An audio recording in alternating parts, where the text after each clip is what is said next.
all the fans of Ogechi Okeke Njaka, when we tell you that everything is under control, believe that everything is under control. It is freedom at last. It is freedom at last. Now, like I always tell our people, any mother arrest on our Facebook, no, it is not by making noise. Go down and start doing the workings. If there is something you need to do, go and start doing it. I preached it during the time of Ijele. We preached it during the time of Matthias. But yes, ebus. It is freedom at last. Ogechi is out. So the second journey will now begin. You want to go? The second journey will now begin. I want you to learn something from this. Learn something from this. You want to go? Learn something from this. Mother arrest. Kama, okay, arrest. Instead of them to go and start doing something to know how best they can help the young man, put heads together. They came on Facebook and they started making noise.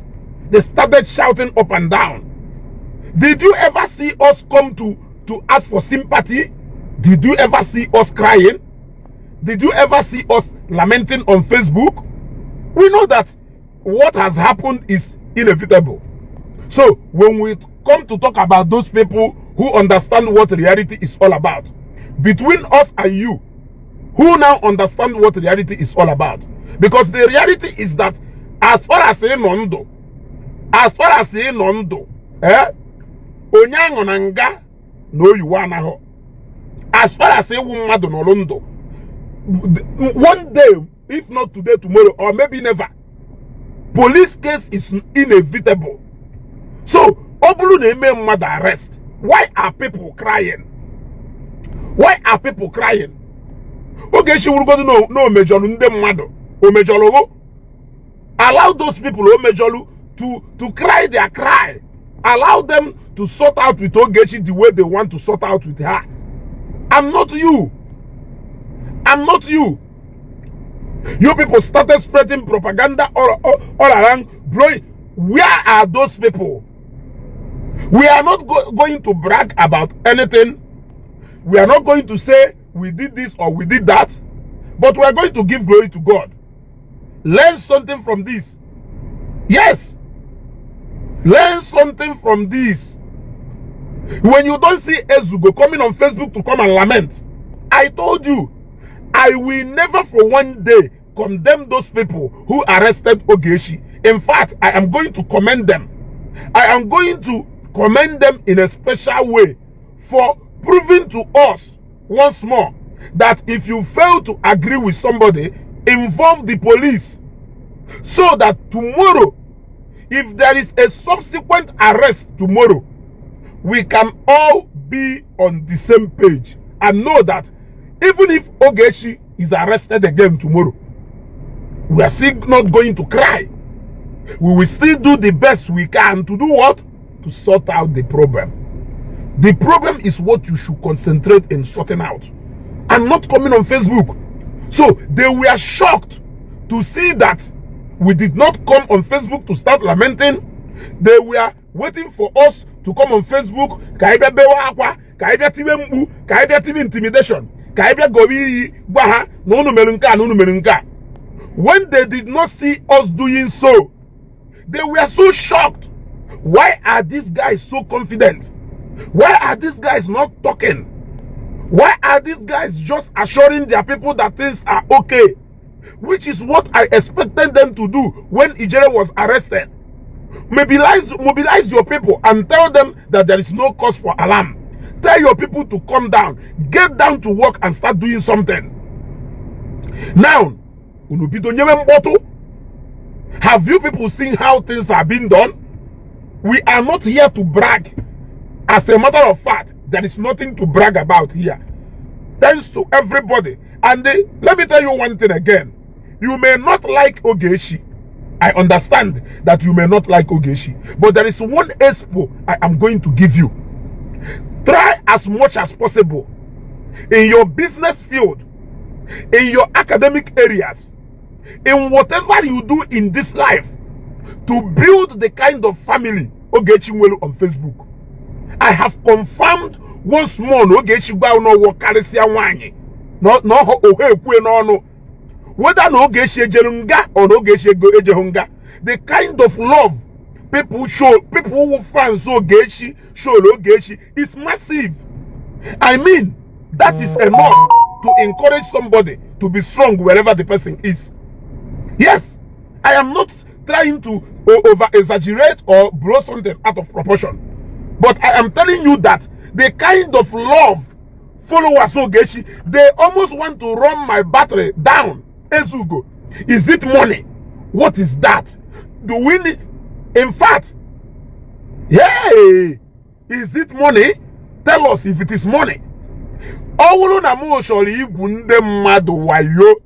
This could have been an opportunity for me to raise as much money as I want. Yes, this could have been the best opportunity for me to raise as much money as I want, because people were calling me. They were not just calling me by just word of the mouth. They were telling me, Ezugo, is there something you think we can do? People were calling, connecting in the different way just to see that they help out. Chief Pilot, you are wonderful. Chief Pilot too, you are wonderful. You will know your true friends when you have problem. I can tell Ogechi that Ogechi Nwelu a wonderful family na Facebook. Yes, it is not all about all this noise and they make it on ground. When the real issue comes, I can tell you, even if Neri is Ogechi, with the kind of confidence in Nwelu, because I know the kind of call. In fact, some people they don't message the same. Amaka look. Amaka look, I will never allow you to sleep until Ogechi comes out. Amaka look. Amaka look on phone. Amaka look on phone more than, let me not lie. Amaka look on phone more than 150 times. Awesome, Ezugo, I will never allow you until Ogechi comes out. And that is what we are talking about. You may not like Ogechi, and I am not saying that you must like or love Ogechi, but I am telling you, if you have the kind of family Ogechi have on Facebook, despite the kind of hatred in Welebono, then you should. I keep wondering, where are all these people coming out from? Every minute my phone on a call, every minute my choice knock at Ika. All those people who has been calling and are not picking their calls, I want you to understand that Oduro Alumizi, for the first time, power bank in Nwelu, 50,000 capacity power bank, no, for the first time. The love is massive. I am not saying this because Ogechi came out. Even if Ogechi did not come out, I am still confident that Ogechi will a strong family out there, and you should endeavor to build that kind of fan base for yourself. It is not about making noise on Facebook. You gotta go. It is not about making noise on Facebook. Now, let us not say that this is when the real work has just begun. You gotta go. This is when the real work has just begun. That is why I'm saying I am not here to say we are bragging. There is no need for that. But we are here now. Dozie Emmanuel, you are wonderful. Dozie Emmanuel Srim Ezugo. Is it money? If it is something money can do, tell me. I am 100% ready to comply at any time. And they received that message from more than 100 and something people. Ezugo, if it is what money can do, we are ready to comply. You see, this is what I keep telling people. Practice what you preach. It will make you to have a peace of mind. Did you ever see me come out to start crying? Why did I ever lament one day? I did not lament one day. They were snitching around, trying to woo us into coming out to start crying. They were trying to create panic, and I told you people, police is the safest place anybody can be. In fact, as a matter of fact, onye gụ na enwere okwu oje police offer n'anya. Yes, because nanda a na-eje egbu ha ka prefer na ọwụ na oje ha police. Ngozi Ume, thank you very much. You gotta go. Yes, I can prefer na ọwụ na mmadụ oje ha police. And I told you people, police detention is not a sentence. It is not a jail sentence. For God's sake. Yes, it is an opportunity for you to look for a way to sort out your issues, which is not a problem. Now, why is it difficult for these guys from the other side to understand this simple principle? Yes, when somebody calls police for you, it is not that Nonya ha committee go the greatest crime ever. Get down to work and see the best way to sort out the issue instead of talking. Now they went to Zone 13 Ugo. They went there to go and create content. They went there to go and create content, to go and laugh, to go and do whatever thing. Why the real people are not even those people making videos? The real players are not even the people making those videos. I told you people, Nande jealousy, Ogechi has steps there aside. Let us sort out with the people who have jealousy. When I said that, you people did not understand. Nda undem bajozi, ozi kafajelu, and the fair Ogechi gozi, hapuzie nanko. Kaina nde ha jealousy discuss zie man to man. Because if you are a messenger, as in ezie mozi, muje ezie eze ogaranya. Eje nzie ye manasi mbute nisi mbute nisi. So ije show zia he pwananko. Can they just discuss zie man to man and look for the best way to sort out the issue? E what go? Now une je gozi. Na uzienu jezie report one back to ndunu jealousy nozi adugo successful on the portal na Facebook nyebe mpoto. Bido nyebe mpoto more than the actual people unu jealousy. E what go? Does it make sense? The answer is no. Now, like I said, we thank God for the freedom. We thank God for the freedom. But as we keep working to make our sister feel at home, to put everything in order, we are going to explore different means where it is necessary to make sure that our sister feels at home. We are going to use every option available. Both peaceful and to make sure that the right sensible people, that things are in order. But not all these guys that are making noise out there. I told them, just wait for my broadcast tomorrow morning. That is when I am going to tell you the actual game they wanted to play. But I beat her at that game. Shinaza Samuel says, you know, single point. The single point is that Ogechi is free. In case if you don't want to understand that there is a point there. The point is that Ogechi is free at last. Yes. So that is what matters here. Yes. That is what matters here. That Ogechi is free. In case if you say there is no point there. Yes, Ogechi is free now. He's free now. And let us continue in that way until our sister finds his total freedom back home here. This is her home. Onwegodu problem Ogechi nwelu with anybody, both brothers and sisters. It is to settle it because this is her home. She cannot run away from home. Yes, good and mad no problem. The best thing to do is to confront your fears. Go there, sort out issues. Iburo mado, izurori, or something kageku, may one or two things, except to Ruoku. This is her father's land. Yes, this is her father's land. So if she runs away from Nigeria, where will she run to? It's a question I am asking you. If Ogechi runs away from Nigeria, where do you want her to run to? This is her home. And you should appreciate and be happy that Ogechi came back at last.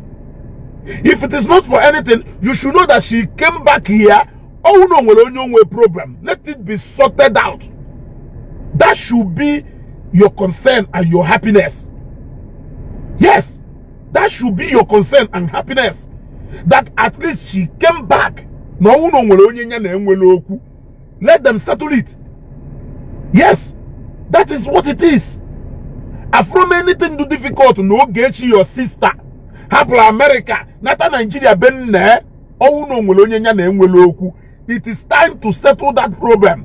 It is not the time for you to start saying, why did she come back? Why did she come back? You are asking that question for real. You want her to go to Ghana? Or you want her to go to Mozambique? Is she from Mozambique? Madonna, happy Ben never also. Sometimes I don't know how our people reason. Sometimes, okay, she will freedom to live in America for how many years or so, but she chose to come back to Nigeria.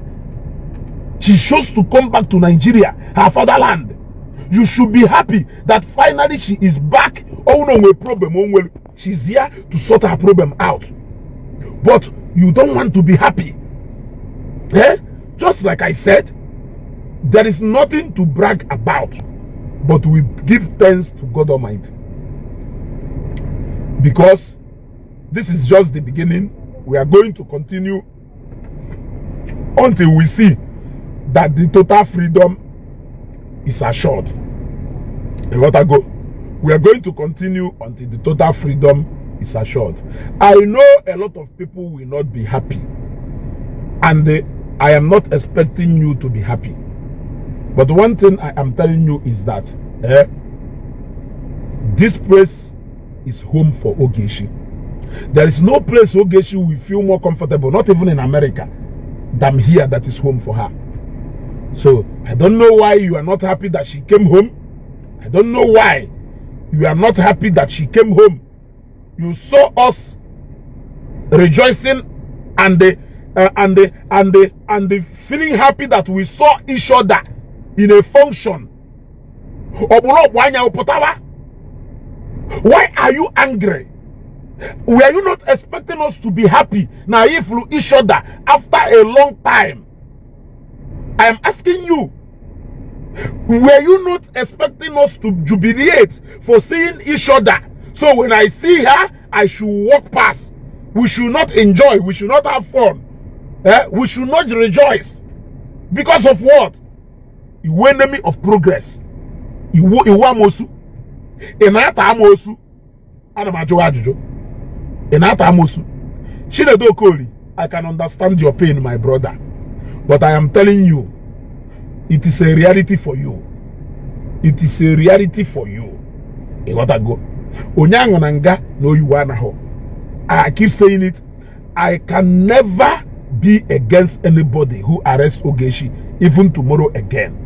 But the most important thing is, when you arrest somebody, you are arrested with your people, should take the necessary step. There must be ways to resolve that issue. There must be something to do to resolve that issues, rather than coming out on Facebook to come and cry for sympathy. You want to go? Who are you crying to? You are coming out to cry for sympathy. You want to go? So now that what do you have to say? What do you have to say? Do you have anything to say? Do you have anything to say? You want to go?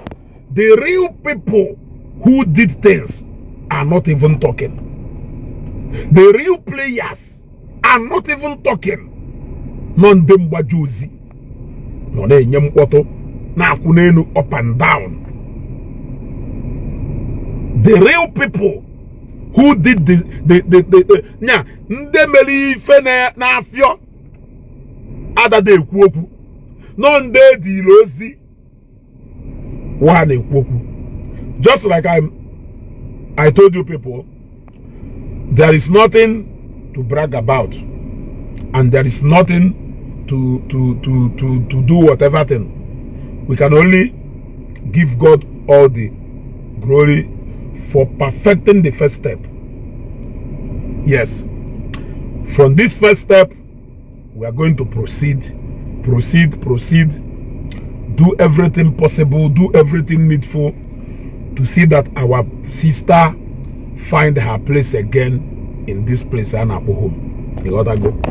What people don't know is that many people now condemn Ogechi has done worse than if Ogechi made on Facebook.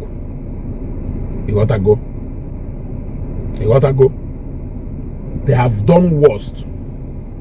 Manasi no nyase buago asino buago onamulede. Onyasi buago ase no bulago onamulede. Let us stop hating on each other. There is nothing you are going to gain from hating on your sister or your brother. It is you people who always preach on us hating on people, but you are the actual people showing that hate. I was so shocked to see Mwikuku came out and started making multiple posts saying a lot of things. I was so disappointed. I was so disappointed at Mwikuku. You think I don't know you? Have I not been telling you all along that I know you? I am the last person you group of people can compromise. I may laugh with you, I may eat with you, I may hug you, we can be friends. But manipulating me, Ezugo, is the last thing you can ever do. You cannot do that. Yes. Yes. Yes. Kensari, you said this your broadcast will bring her back to cage. Mind you, her documents are still with police. If you say if you with that, a lot of people, even Russia, so Korosha, Kerifa Nabwe, Ojo Zokalo, these are men who are too powerful. They have walked in and out of police custody. They have walked in and out of DSS custody countless times. In fact, the last time I checked, Ojo Zokalo even got to the prison yard before he came back. So, who told you that we are not saying that Ogechi can still go to the police or what? Who said so? Who said so? Who even said that Ogechi cannot be arrested? What we are saying is that when she's arrested, follow the real thing that is there. Don't come out and start crying. Yes, that is what I am saying. So, can you learn from us? When Ogechi was arrested, you did not see us running around and crying. We face the real issue. Yes. You gotta go. We face the real issues. Bombogidi, you don't really have to be here. You gotta go. Kelepe Bombogidi, no. You don't really have to be here. Yeah. Yes. One touch. Yeah. You don't really have to be here. You must not be here. You gotta go. You gotta go.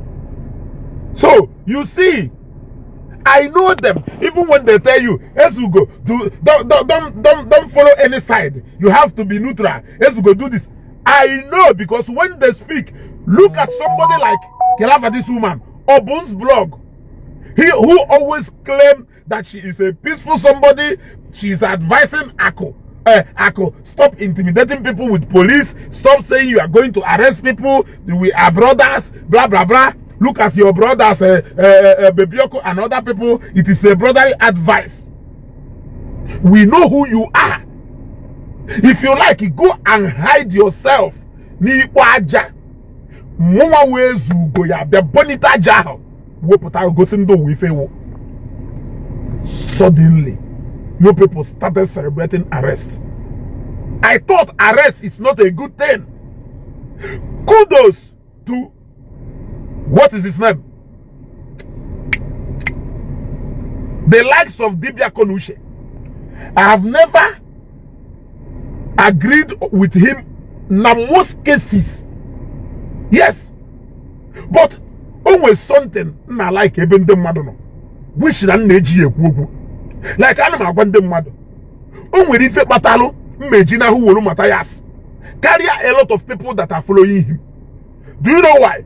Matthias is declared he is not hiding anything. He told you, this is where I stand. This is what I represent. Whether you like me for this or you hate me. If you like me for this, thank you. If you hate me for this, you are on your own. Matthias put are so clear. But what you see are a group of double-faced people running around Matthias who doesn't have a stand. Yet, they forgot that they're far more intelligent than them. You see? We know every equal, but you don't want to tell us that this is where you are standing. You think you can come and manipulate and brainwash us into coming to follow your Akoni. You must be joking. Look at how the little issue that happened the other day. So who go to the J Park, they arrest Ogechi. Is this not the time for you people to continue that message you preach during the time in jail? How are you people going to prove now that Nife Mary jail injustice? I am asking you. How are you going to prove to us now that Nife Melu Matthias injustice? Have you not succeeded in confirming to people that they were right na the way they handled Ijele and the Matthias? You see, that is why in Jigwago Nguma na-ejekwa atụ mmadụ na alụsị uche udie maka ị nwere ike tụọ na alụsị igbu onwe.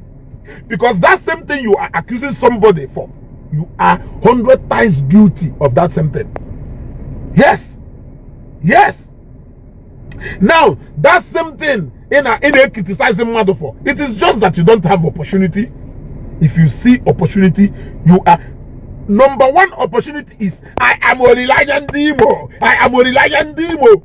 Imagine if that kind of a person is Senator Hope Uzodinma. Imagine if that kind of person is Cletus Ibeton and Newi. Imagine if that kind of person is Engineer Ato Eze. Those people who, by a mere phone call, can change a whole lot of things. Imagine if somebody like that is in the position of Nda Anewu. Imagine what he can do to people. Imagine what they can do to people. So sometimes when people are helpless, they cry. You will know that they are crying because they don't have opportunity to do what they want to do. They don't have opportunity. Now, the moment they see the slightest opportunity, you will see what they are going to do. They have just proven it to you.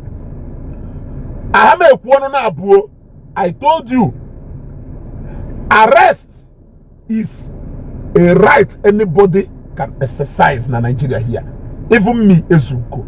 I can be arrested tomorrow. Yes. I can be arrested tomorrow. It is not a crime when you arrest somebody. Yes. I said it when Ijele was arrested. I said it when Matthias was arrested. I repeated it when Oge was arrested. I will repeat it again tomorrow if Oge is arrested again. Or if anybody is arrested again. But what I said is that Obru Neme mad arrest.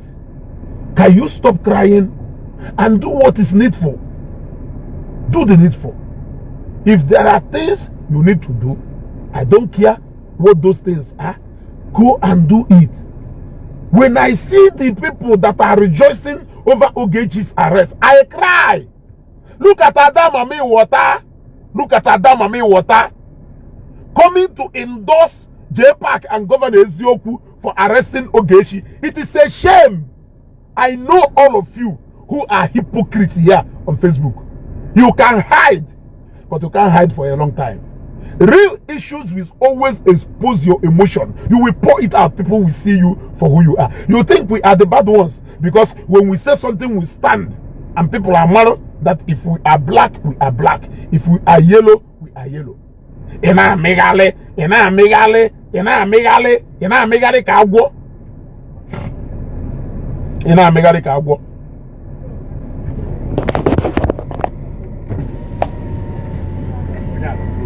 Nze.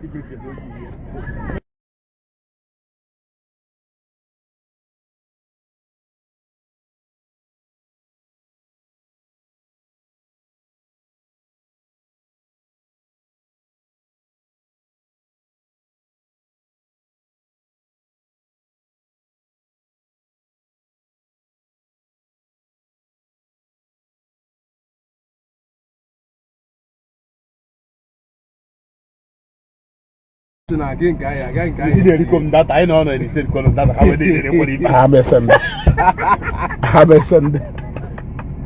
On a baga como. Oh. Aye. I want in the traffic. Who not post, bro? Yes.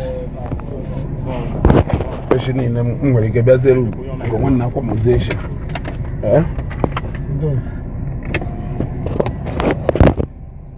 Yes, sir. What are they going to Abamanya? For 2000, yeah.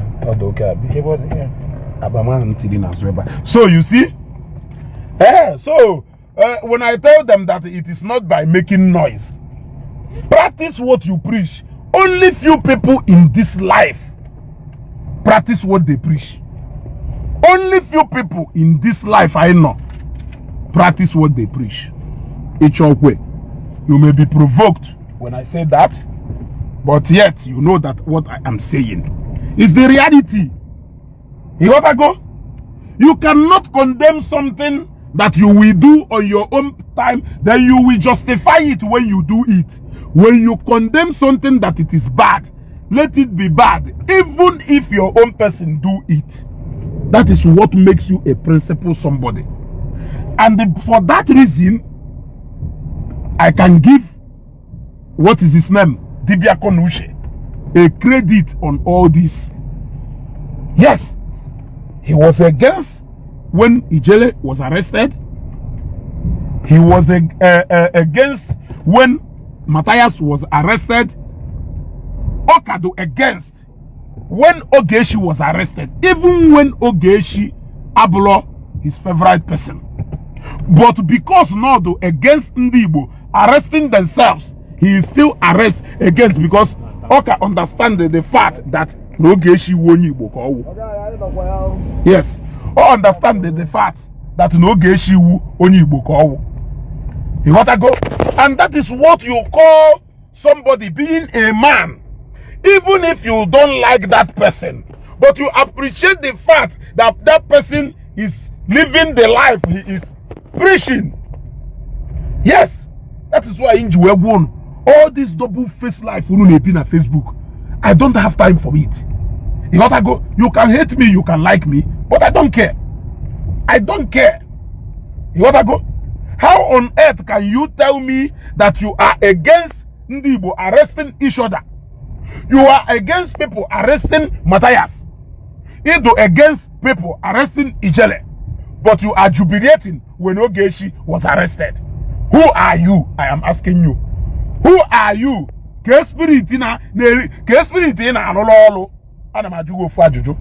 Some of you should go and hide your faces in shame. A fast one. But God will go salon no carry. The real players in this whole arrest are not even as wicked as people jealousy. Yes, the real players in this arrest are not even as wicked as people jealousy. The jealousy can do more wicked than people who actually did the thing. Yes, I am telling you this, and some of you, me, ono ya panwolo. Oriranya ndimo, inaba. Oriranya ndimo, inaba. Manin on a camera. Appreciate against. You can never arrest anybody again. In case if you think you can intimidate anybody with arrest. Yet you went to Classic Munich to go and shine. To go and shine with the same arrest. You are condemning. Some of you should go and hide your faces in shame. Should go and hide your faces in shame. I said I don't have any word to tell you people until the right time. The right time is not even now. The right time is tomorrow morning. Yes, the right time is tomorrow morning and not now. Let go. Facebook. Let me tell you, what is good for the goose is good for the gander, whether you like it or not. And that is what is obtainable in my dictionary. Yes, that is what is obtainable in my dictionary. I appreciate those people who stand for what they represent, even when the whole world are pointing against them. Those people, the moment you try to convince them otherwise, that is why I will pick Matthias before I pick any of his followers. I will pick Matthias before I pick any of his followers. Because Matthias is even more straight than most of the cowards that are following him. But Matthias will since over 1 year, since over 2 years. But you are trying to say that you are his followers. You gotta go? Or reject, go everything, go see what he represents. Some of you may make a chameleon. If you chagalo, if you jigalo, yet I draw, it's an only baby. It's an only baby. So we kuku, on if fella he milketa, where are you going to hide your face? You are only going to come out again when you see anybody arrest Ogechi again. And we can assure you that arrest is a reality. I, Ezugo, has accepted that it is part of life. Yes, arrest is a reality. It is so sad that when you people preach about reality, you don't know what reality is all about. When you people preach about reality, you people don't know exactly what reality is all about. You want to go? Reality is what you cannot run away from, including you. You cannot run away from arrest. Some of you have to go sell in America, sell na Europe, sell in African country. What is different between you and Ogechi? I'm asking you. The difference is when you leave what you are supposed to do and you keep beating around the bush. I told you people that even the court don't operate on emotion. If you like, come to court, sit down there and cry. If you don't provide evidence, your case goes nowhere. There are things you should do. Go and do them. Stop crying. That is why you don't see me coming on Facebook to come and throw stone at anybody. I don't do that. They were trying to make things look like it is going out of proportion so that they can cajole. Let me not go to that area because I said it will be a broadcast for another day. But like I said, this broadcast is not about bragging. Nobody is bragging about anything. Yes, what has happened is not something that is not expected. I told you people that police is not a prison sentence. Onye kpọrọ police Chicago na edozie. What I go? Except if there is something else you are looking for. Yes. Onye kpọrọ police Chicago na edozie. Except if there is something else that person is looking for. But all na mmadụ go na mmadụ make at ife no wa onye ahụ eje kpọrọ police. Onye ahụ chọrọ udo. You want to go? Except ndị aje na-eti mkpu. Then you could see that they are really not looking for peace. Rather, they also want to, the same intimidation they have been shouting about. That is what they also want to do. You have been shouting about intimidation.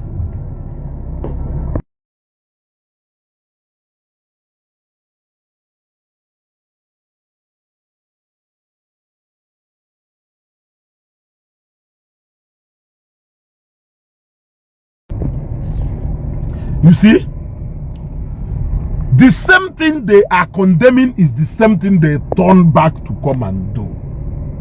Ezugo, I follow her. Nah, the group of those people. If you have problem with Ogechi, go and settle your problem with Ogechi. Happen unnecessary akanisi ono nane. You gotta go. Nigeria is for all of us. You want to go? And if at all no you want to address that issue with anybody. You got that?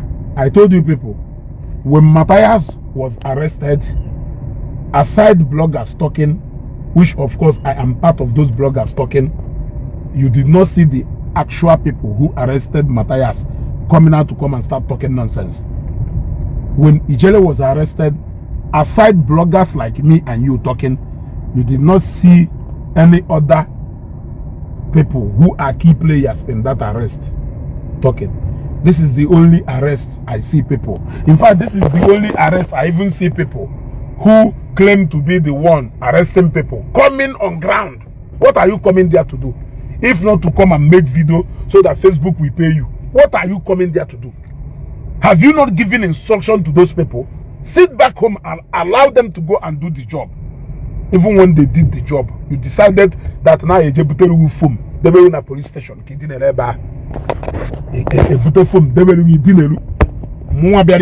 arrested. Ogechi onye na-anaji onwe. Ogechi onye na-anaji onwe. Ịghọtago onye luo. Adama like mmadụ ida claim ifeọma na ọhụụ. That lifestyle na fume ezigbo ụfụ. If life man or life in a claim where by all means. Look at Nwikuku. You have to be neutral. Stop taking side. You don't only disgrace you came out since you were arrested. You have made more than how many videos? Are you not ashamed now? Are you not ashamed now, Nwikuku? Only fele me bohu. It showcase gun onyewo. So even if you go in now, it is too late. If you go out from your shell and people have seen you for who you are, I thought you are not taking side. I thought you like being neutral. What is this all outburst on Ogechi? On a personal thing good Ogechi and so. The only crime Ogechi committed against you was talking about Mbaka. Have you understand that the only crime some people committed to me is about talking down on Ebukobi? What is the difference between me and you? I am asking you. You think you are smart? You think you are smart? When I get pissed off when people talk about Evangelist Ebukobi, a shout when I get pissed off when people talk about Evangelist Ebukobi, but the moment Madukuru about Reverend Father Ejike Njaka, a map from all angles. He developed a pistol. He developed it. He analyzed it, and you think you are too smart that we will not notice you from where you are hiding. So the only crime Ogechi committed against you was not that Ogechi were for Melugu personal. It was just that Ogechi spoke about Reverend Father Ejike Njaka. You are not Mbaka. Why are you fighting his fight if I should judge you from the way you are judging me? Why are you fighting his fight? Are you Father Mbaka? I am asking you. So when you people live this kind of life on Facebook, I don't do eye service. When eye service eye service I am telling you. When eye service Facebook. Everybody is entitled to his or her own opinion. Even when I am not okay with your own opinion, I still have the right to react in any way. It all depends on how your reaction comes to my action. I may win, I may lose. It is what it is at last. But when you keep claiming, look at Obun's blog, we know where you are standing from day one. But you keep hiding. You are advising Ako. Advising Ako as who? When we know you. You think we don't know you? We know you. The moment you drop a post, we know what you are. No matter how you try to sugarcoat that post. So many of you are actually 100 times more guilty than Ogechi.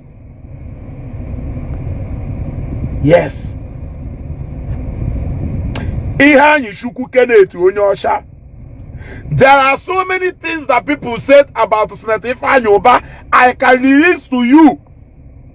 I want you to confront all of them one after the other and accordingly. Ifeanyi is my senator.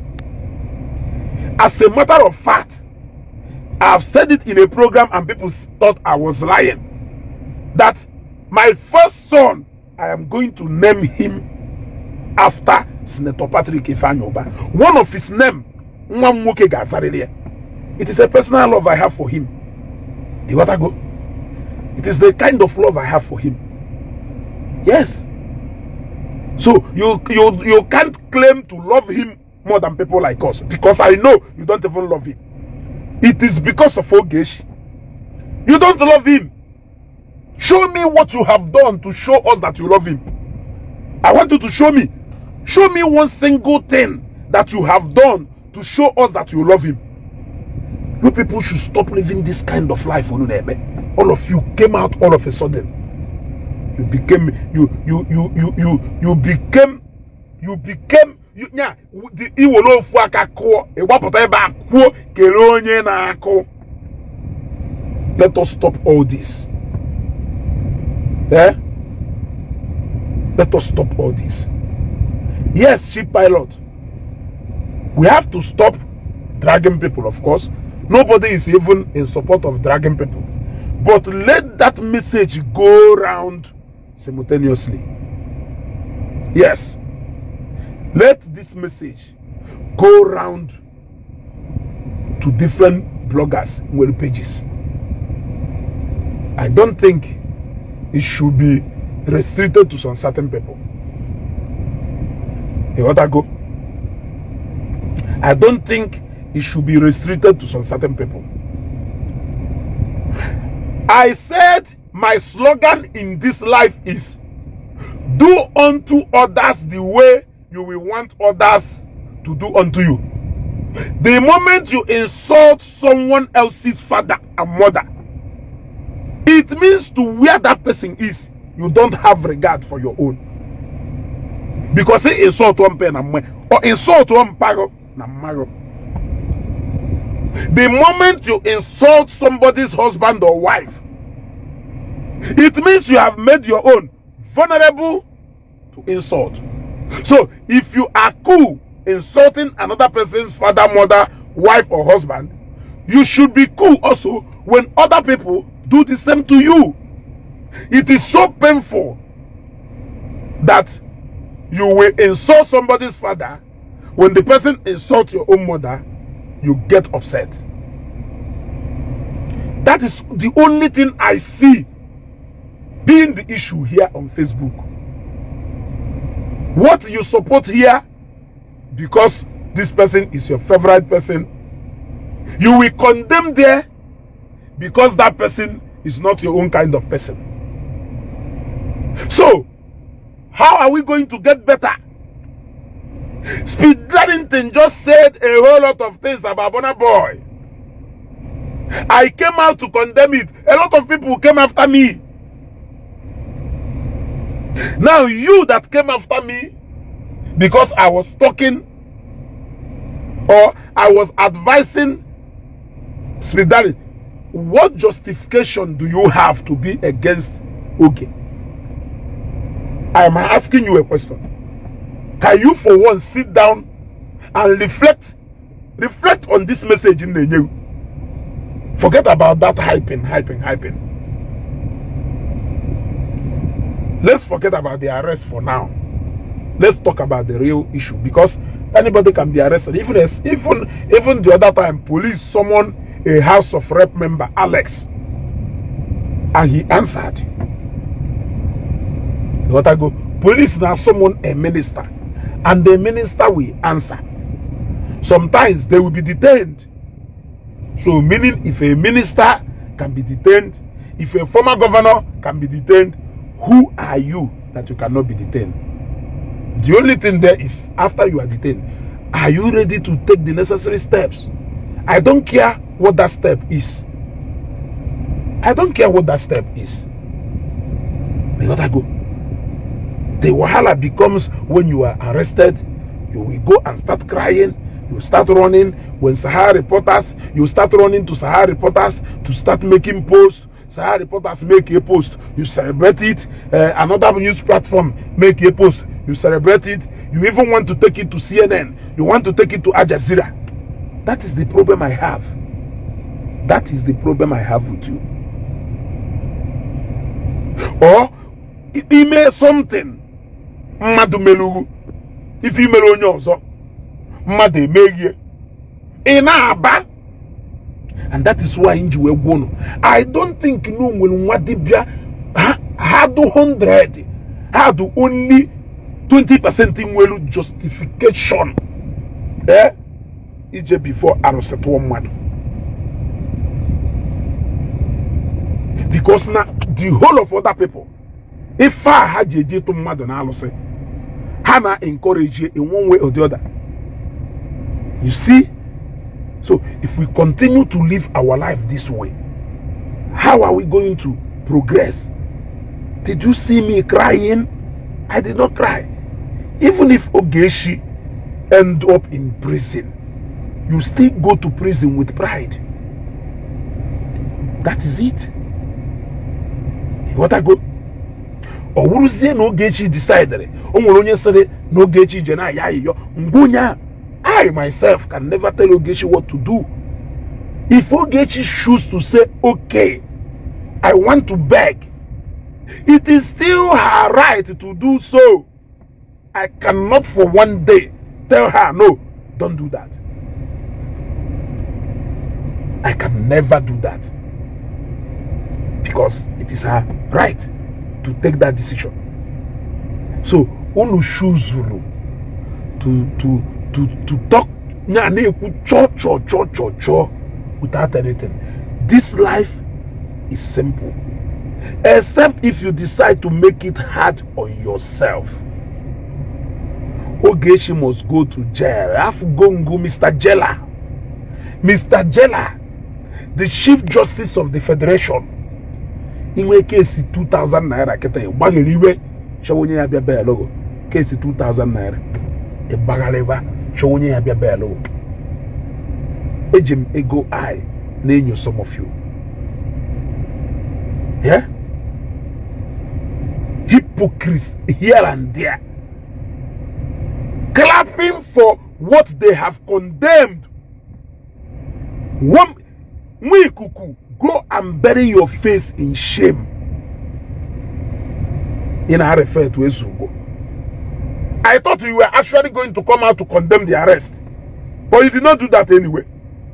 That is the only way I could have listened to you if there's any subsequent arrest. Because actually, Nekita, arrest there your favorite person. In one pattern on Facebook, be preaching nonsense here. Only preaching on Facebook. Nana too sentimental and unnecessary emotional. That is what I call it. Being unnecessary sentimental and emotional. That is what I call it. So let us thank God for what has happened. Not to brag about it, but let us thank God and give all glory to God. Like I said, this is when the real job has started.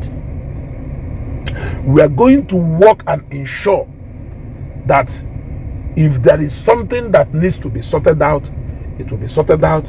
If there are steps that needs to be taken, it will be taken. This place is home for Ogechi, and she cannot run away from Nigeria here. Also, when you go to Ogechi committee, provided no mother knows who he. It is a matter that can still be resolved. It is a matter that can still be resolved. But she cannot run away from home. If your cry is because she came back, despite the fact that you said she can never come back to Nigeria. Nigeria, okwobegu na Ogechi.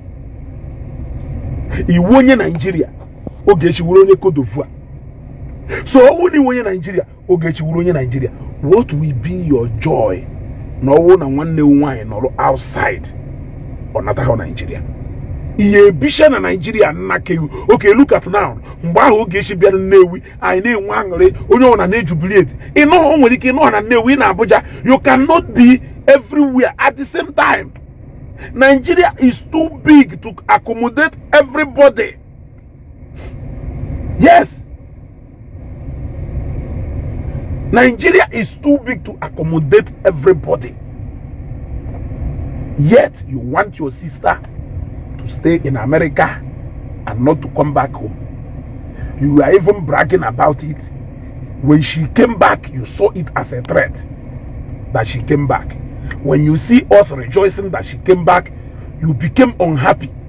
You find it a problem that we are rejoicing and happy. So I cannot be happy that at least I am seeing Ogechi for the first time. Ogechi may be your worst enemy, but she's not my enemy. She may do something I may not like. It is my duty as a friend to call her to order in a private way. Yes.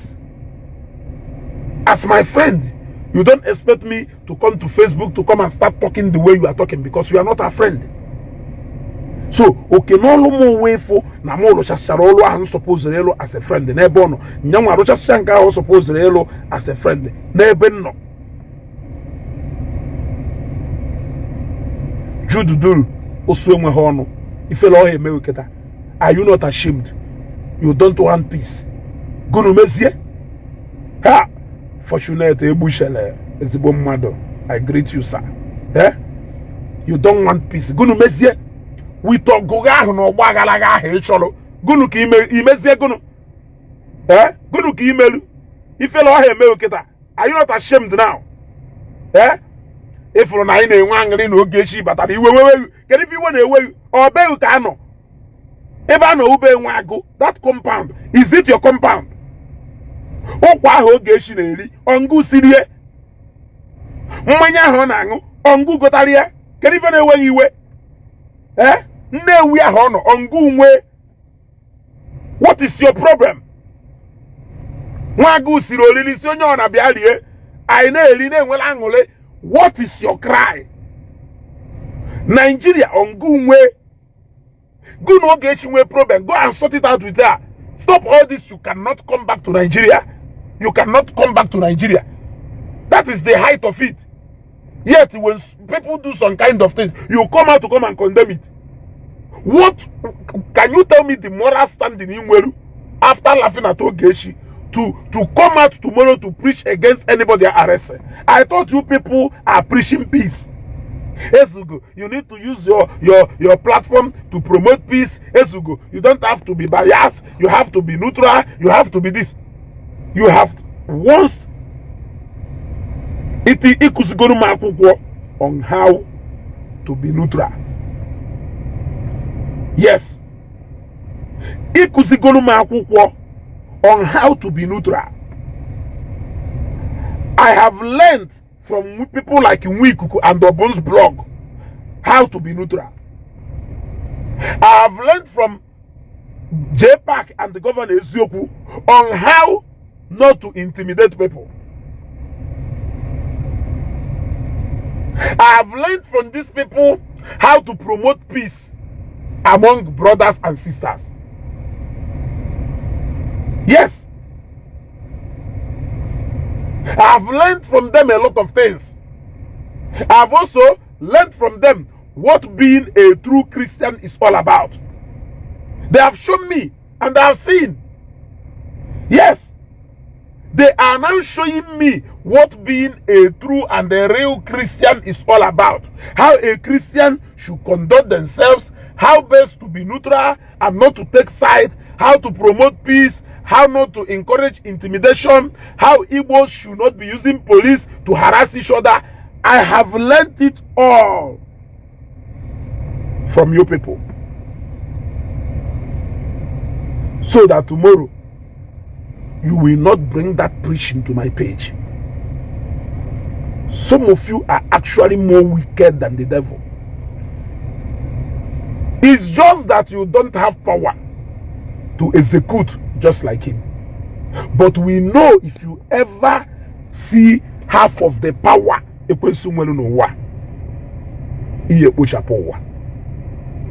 want to go?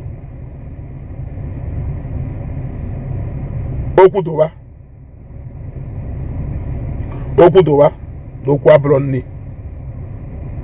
You want to go? Ụbọchị nta anyị achụọ na Owere nshi. A sị na okenye sịrị na ọ maghị egwu ana wa aghụghọ ka ọ dị. Ndị Igbo kwuchakwanụrụ okwu niile ekwucha. Okenye sịrị na ọ maghị egwu ana wa aghụghọ ka ọ dị. Ọkwa ịmụta gị kịta. I saw Mirabel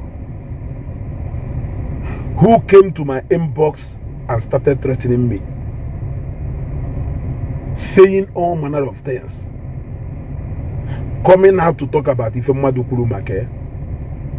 How else are you going to prove to me that person is wrong when you are doing almost exactly the same thing?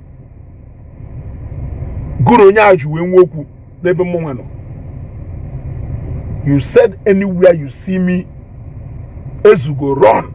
If I ever see you, I'm going to do this, I'm going to do this.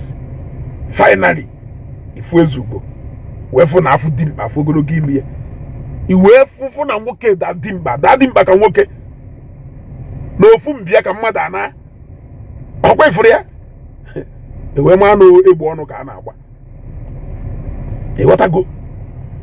Onwere ife mmelugo. Muna ga de soku. Muna ga so bu ego. Muna ga so bu hana. But you just saw me because nefu na muna mmadu no in good terms. It becomes a threat to you. So some of you are even worse than the people you are condemning on Facebook. Take this message serious, and you will thank me later. This is actually going to be a little short broadcast, but in all, let us give glory to God. Remember, it is not to be bragged about. It is not something to be. In fact, there is nothing to brag about here. But let us celebrate freedom. Let us celebrate freedom. For so many of you who are wishing Ogechi 5 years in detention, have you people now seen that at least name will justification for Ijele being where he is now? You see, you are wishing Ogechi 5 years, 10 years, but you are crying at continuous detention of Ijele by somebody that you people know. But you have refused to talk about that because Naka Jiziye Ahaka like you. Why can't you people use this energy now and look for a way to get Ijele out of detention? Why can't you people now use this opportunity and get Ijele out of detention? It is illegal detention.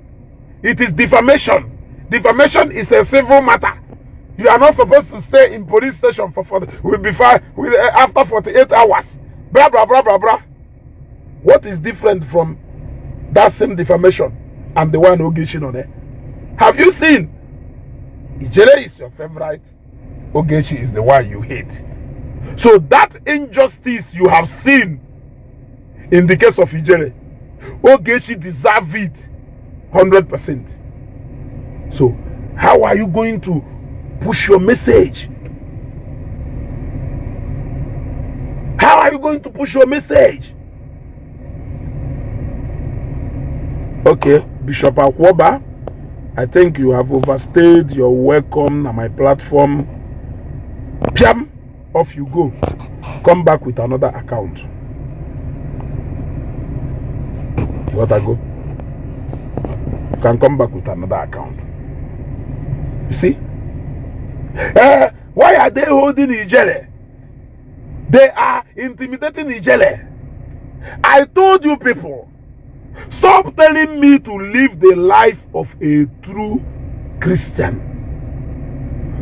Don't tell me that this is the life a Christian should be living.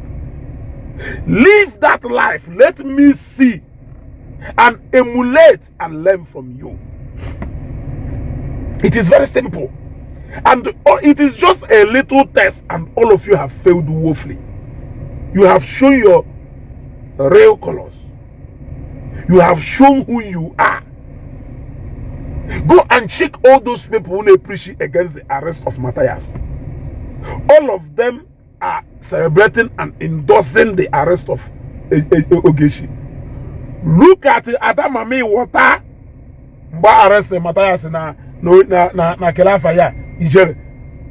Oye they give long epistle every day. Ne nde sire na ha ono nwa Christians. Nde sire na ha melogono ma nde na atụ ndị ụka aka.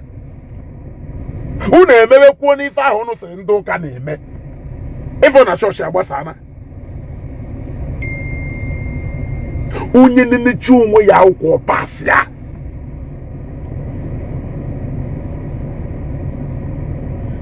Onye na-emechi onwe ya akwụkwọ pas ya.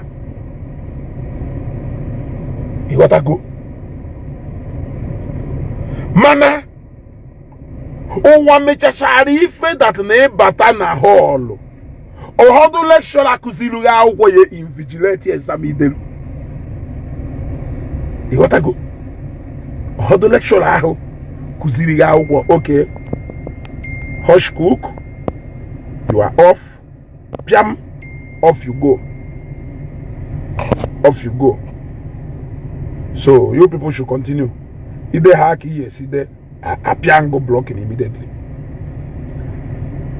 Ụfọdụ lekshọra akụziri ya akwụkwọ ya enene gị akwụkwọ mana ngonwa chọrọ ine n'onwe gị akwụkwọ because na-eche onwe gị akwụkwọ the mark you onwe good.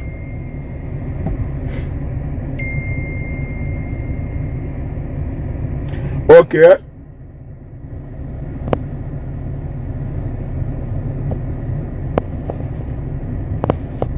You gotta go.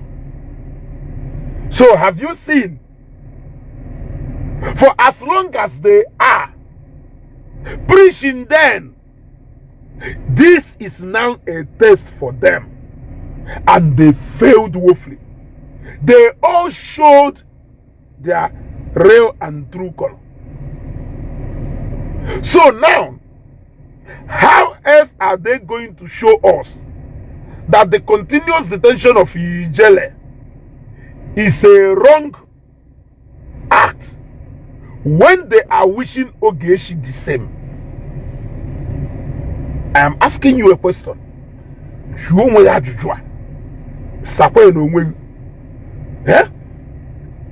How are they going to prove to you that even arresting Ijele in the first place is a wrong move when they are celebrating the arrest of Ogechi?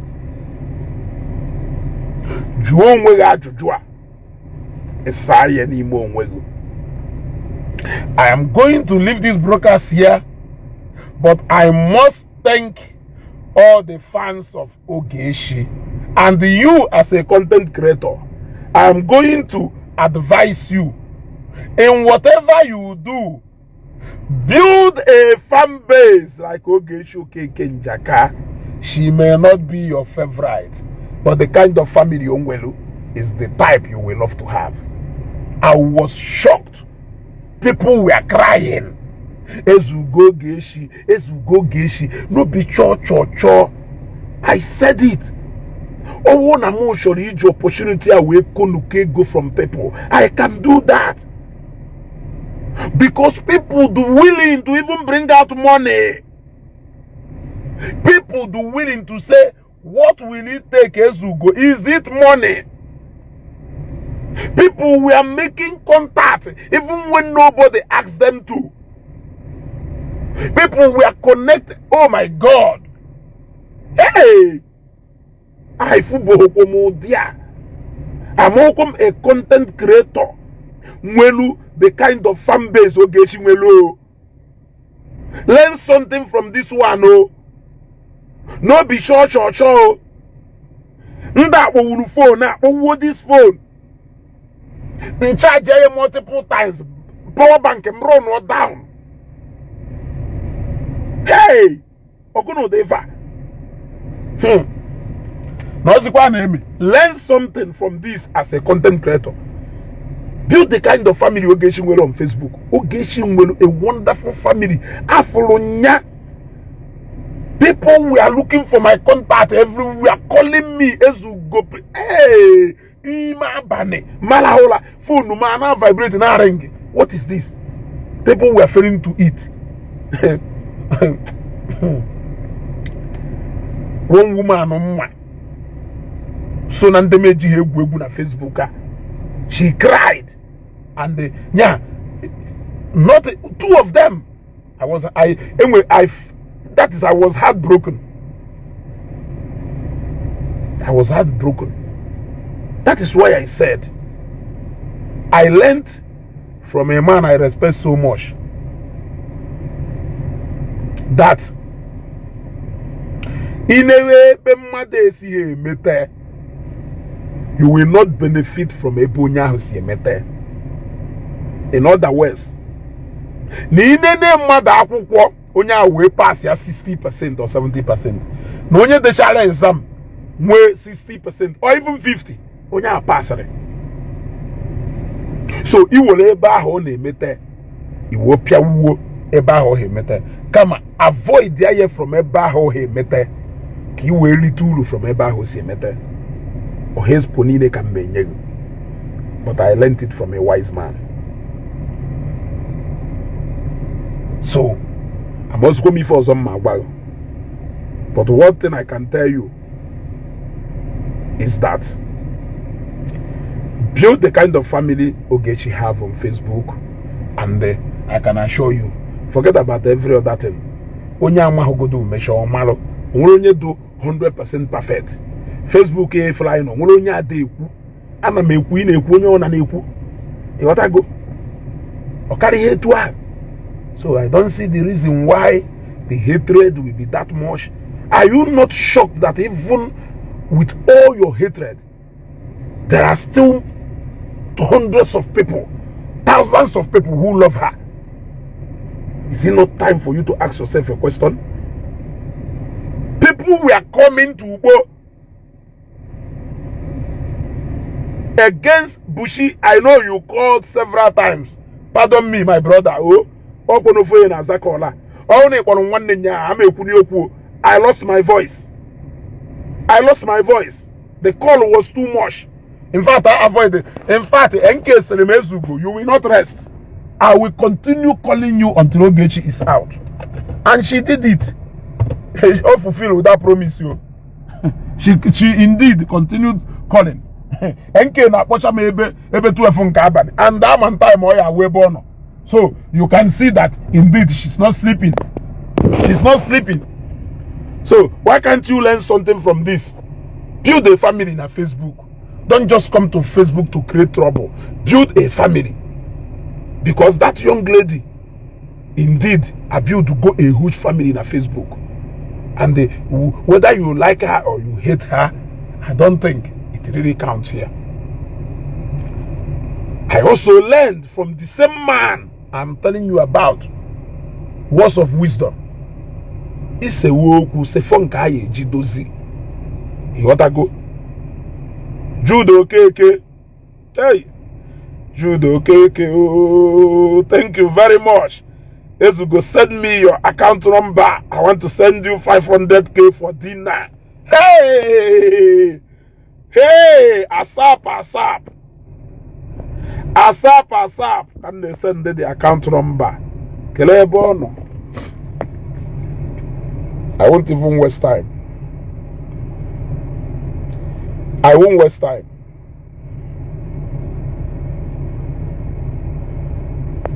Measure broadcast yaketa. I go straight to next center. Jengwala angole. Here go. Hotel locally be yeah. Measure angole yaketa. I will go to the best to go and enjoy. Here go.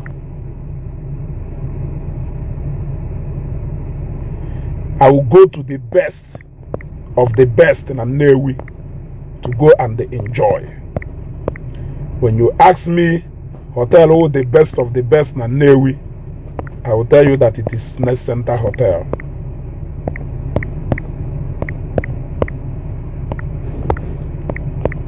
Isi Onisha na abia, Isi Oba Junction na abia, Egafeta ha St. Mary's garbage amata efia.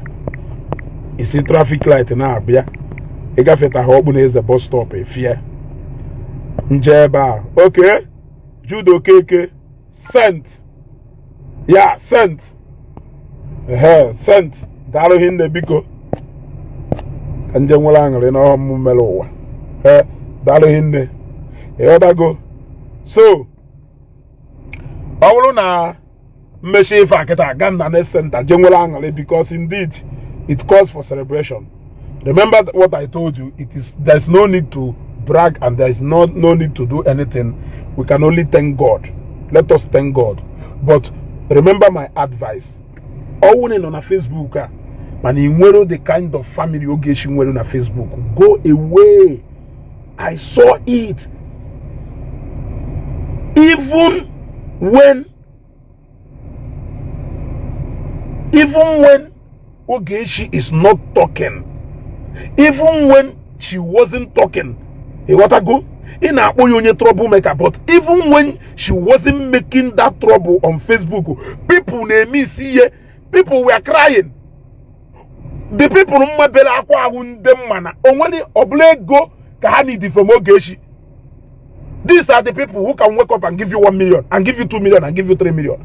So I can tell you that it is go kafani from Ogechi. But they cried. Build that family. Yes.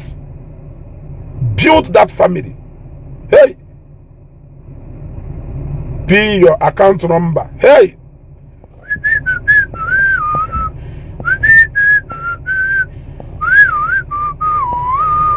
And one problem.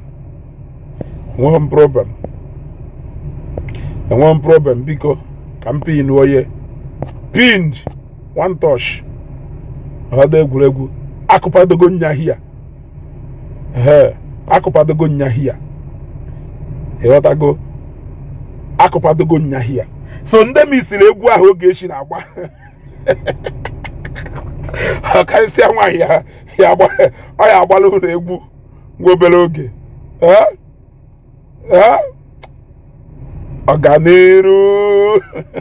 Oganiru triple shift. Bigonu, let us go and enjoy. God has done it. Like I said, if I were a starting point, we do it in such a way that Igbo Ogechi Luo Obia Nigeria. Mwewa angole, ngoma mwenye ne hate on Ogechi. You gotta go.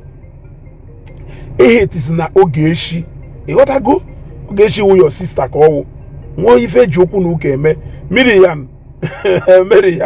Account number be pin runyeba. Mwo ife joku nuke eme. Ogun Ogechi ada azo ana. You gotta go. Hello?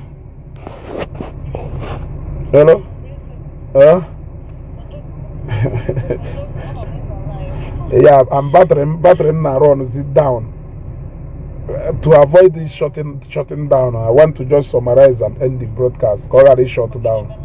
Yes. But okay, can I? Next.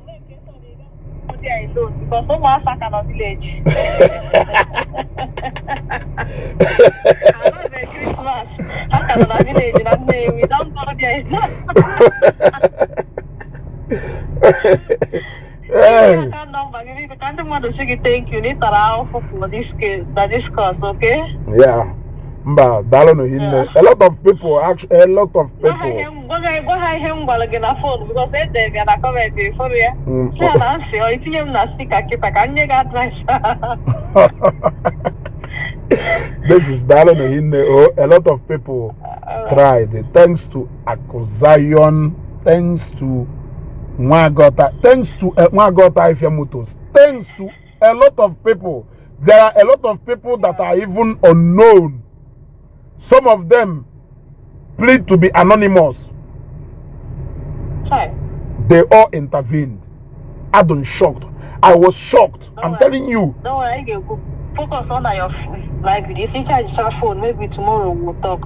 Thank you very much. Thank you very much. Alright. Thank you very much. Alright. I think I will be signing out now. But thanks to everybody who showed concern. Then for you who is hating, we are brothers and sisters. Let us stop all this hate. You don't really have any need. If you claim to be a true Christian, if you claim to be a disciplinarian, if you claim to be somebody to upright, correct that person with love. In the way you react to that issue, reflect the way you will want that person to behave as a person. There is nothing that can teach somebody more than love.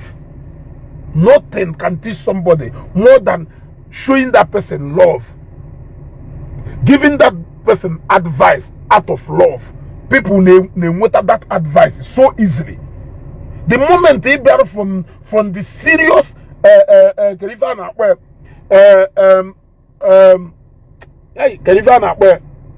destructive criticism, that person may not give you a listening here. Ododo TV, I greet you. Yeah, I greet you. So you can't be preaching love and spreading hate. Show people that this is the way you will want people to live. Let it reflect on the way you act and live your life. So you that is hating on Ogechi, what message are you passing to Ogechi? All manner of them. Who are you to condemn her? I want you to ask yourself this question. Ask yourself this question. In Agwa Mado no kuna mado na ontu. In Oleba na boye Ibu Chicago. What makes you different from this person? But if you did not go to that length, but you just throw in that message, she may see it and she will catch that message. You want to go? Andy Smith, thank you very much. Thank you very much. God bless you. I don't know if you're getting the point. Let us forget about all these things. Let us get this message straight now. Because if I will fail, a lot of people may misunderstanding. You cannot come to caution Ezugo. Namu kolomado onyohi. Inoleba. Na mobu mwado. What is different from me and you?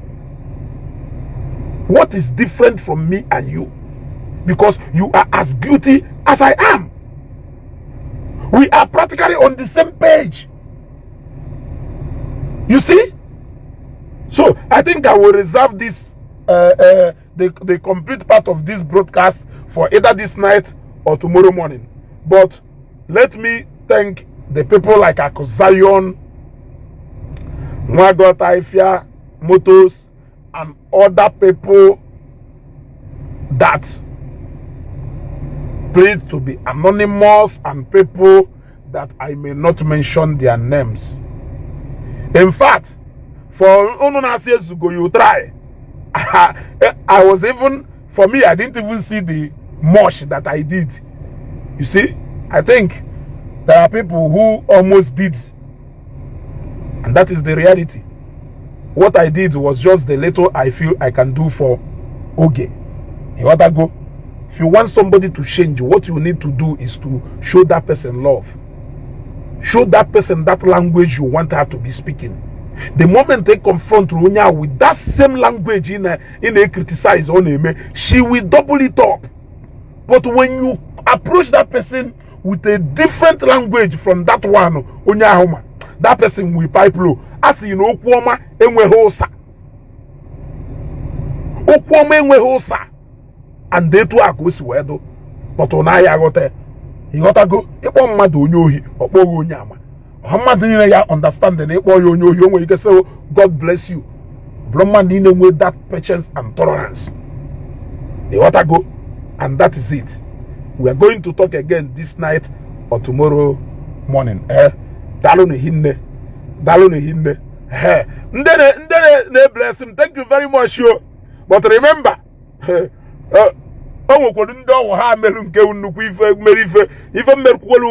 what I feel in my own little way I can do for Oge, our sister.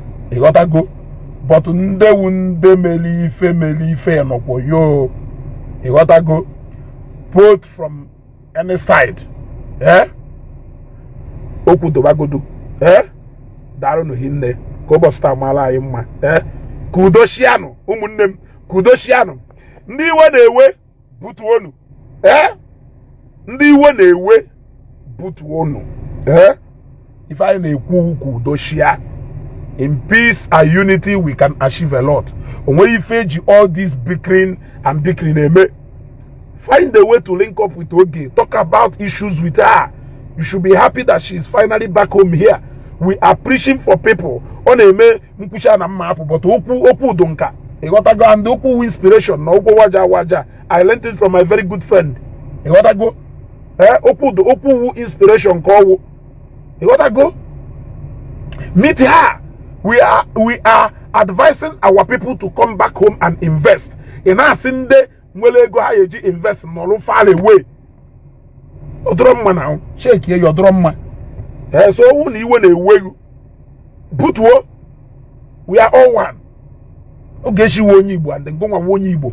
You don't have any need for all this bickering. And I know there's really no need for that. So we need to target no victor, no vanquisher. God did it. And that is where I'm going to end this broadcast. You gotta go. God did it. That on signing out.